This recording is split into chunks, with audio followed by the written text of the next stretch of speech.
এই ঘটনা তো বলার মতো মুখে ভাষা আছে। দুঃখের সুখ বলতে হয়। আমি এই আইনজীবী হিসেবে বলতে এসেছি বা দেখতে এসেছিলাম মৃত পরিবারের সঙ্গে তার কথা বলার জন্য। কথা বলার পরিপ্রেক্ষিতে তারা নেই, তাদের কাছে তো আমাদের জানার মতো পরিস্থিতি হয়নি।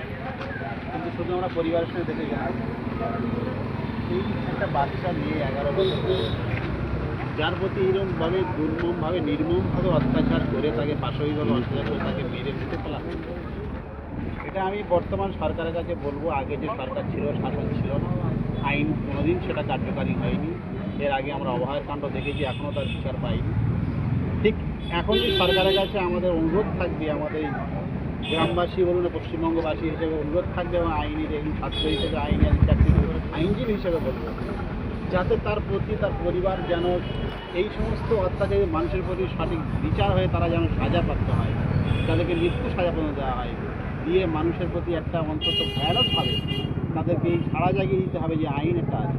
তা নাহলে এরপর দিনের পর দিন আরও বাড়তে থাকবে। তারপরে আমরা কেউ মা বোন কেউ বাইরে বেরোতে পারবো না। এই যে যেন যাতে ঘটনা না ঘটে, তাই যেন সরকারকে বলবো এইভাবে যেন প্রতিটা ঘরে ঘরে এবং নারী সুরক্ষার কথা বলেই গিয়েছে, সেই সুরক্ষাটা যেন কার্যকারী হয়।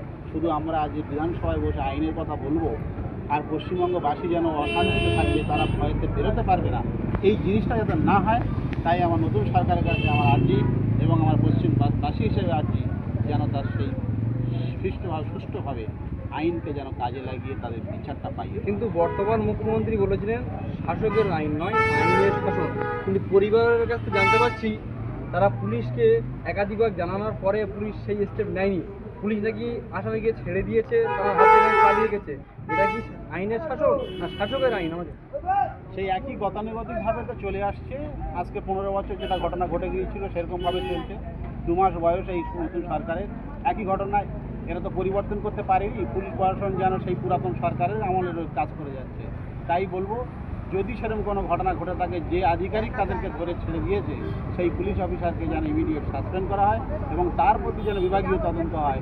এবং প্রশাসনকে আমি আরও নির্দেশ দিতে বলবো, অনুরোধ করবো সরকারকে যেন কঠোরভাবে তাদের প্রতি যে ব্যবস্থা নেয়।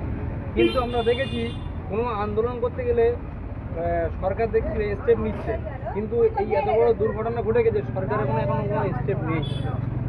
সেটাই দেখলাম আজকে এখনো পর্যন্ত কোনো বিজেপির প্রতিনিধি দল বা শাসক দলের কোনো প্রতিনিধি দল বা আমাদের কোনো মন্ত্রী লেভেলে তারা এসে এখানে তাদের সঙ্গে একটু কথাবার্তা বলে গেল, তাদেরকে আশ্বাস দেওয়ার কোনো প্রতিশ্রুতি দিয়ে যায়নি যে তাদের পাশা থেকে বিচারটা পাইয়ে দেওয়ার।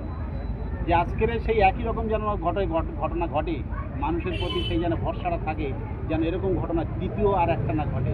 এর জন্য আমরা বলবো বা আমরা যেভাবে এসেছি আজকে সেই জায়গায় আইনি পরিভাষায় বলবো যেন আমাদের সঙ্গে যোগাযোগ করতে পারে বা আমাদের কাছে সঙ্গে যদি দেয়, যে আমরা যেন আইনিভাবে তাদেরকে জবাব দিতে পারি এই দুষ্কৃতি। আপনার পরিচয়? আমি আইএসএফের একজন কর্মী এবং আমার নওশাদ ভাইজানের একজন আইনজীবী হিসেবে প্রতিনিধি হিসেবে আমি এখানে কথা বলতে এসেছিলাম। সেই ঘুরে গেলাম।